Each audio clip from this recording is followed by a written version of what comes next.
Bien-aimés, bonjour. Que la paix du Christ soit avec vous tous. C'est une immense joie de pouvoir partager ce moment de réflexion et de communion. Que Dieu nous bénisse et que nous ayons une journée de paix et de nombreuses victoires. Mes bien-aimés, aujourd'hui je voudrais vous inviter à lire un passage qui se trouve dans 1 Corinthiens, chapitre 9, versets 24 à 27. Lisons ensemble. Ne savez-vous pas que ceux qui courent dans le stade courent tous, mais qu'un seul remporte le prix ? Courez de manière à le remporter. Tous ceux qui combattent s'imposent toute espèce d'abstinence, et ils le font pour obtenir une couronne corruptible, mais nous, une incorruptible.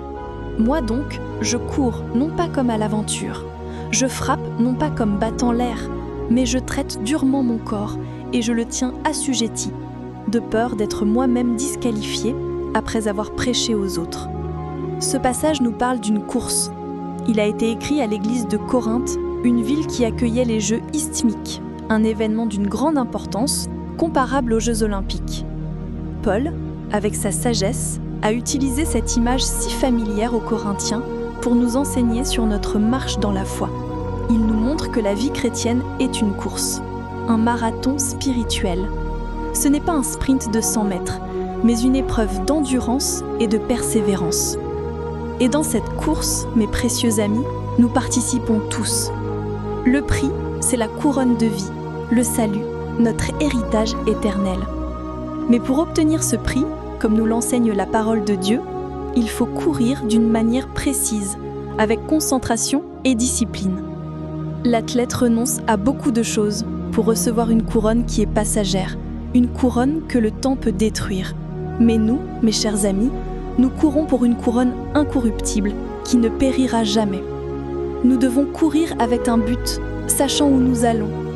Nous devons courir avec discipline, comme nous l'enseigne l'apôtre, en soumettant notre corps et en le réduisant en servitude, c'est-à-dire en maîtrisant nos désirs et nos passions charnelles pour ne pas nous écarter du chemin. Et enfin, nous devons courir les yeux fixés sur Jésus, l'auteur et le consommateur de notre foi. Il a déjà couru et remporté la course pour nous. Il a déjà conquis la couronne pour nous.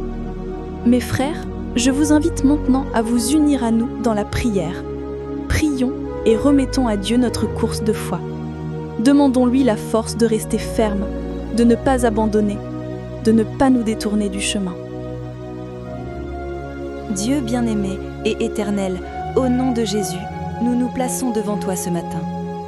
Nous te remercions pour la vie, pour ta parole qui nous nourrit et nous guide.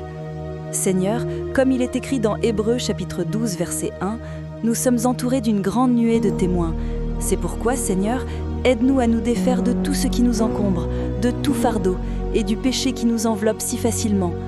Aide-nous à courir avec persévérance la course qui nous est proposée.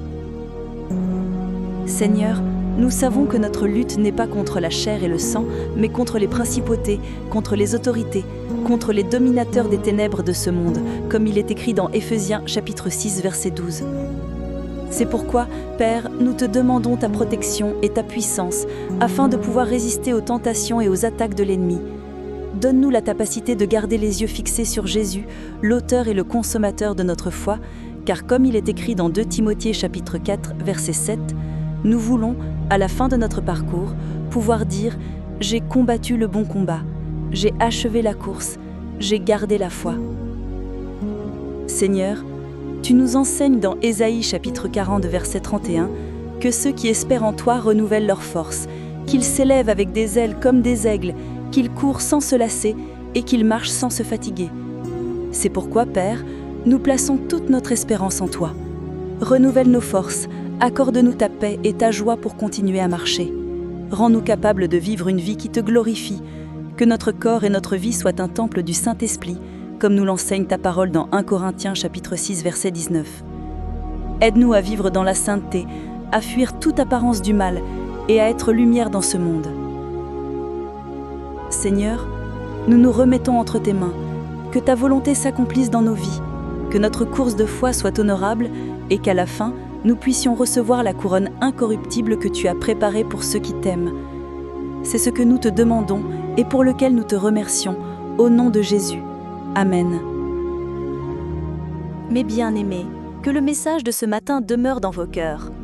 Que votre foi soit renouvelée et que la certitude de la victoire vous motive à continuer de courir la course de la foi avec joie et persévérance. N'oubliez pas d'aimer cette vidéo afin que le message atteigne davantage de personnes, de vous abonner à la chaîne pour ne pas manquer les prochains contenus et de la partager avec vos amis et votre famille. Et si vous avez une demande de prière, laissez-la dans les commentaires. Nous voulons prier pour vous.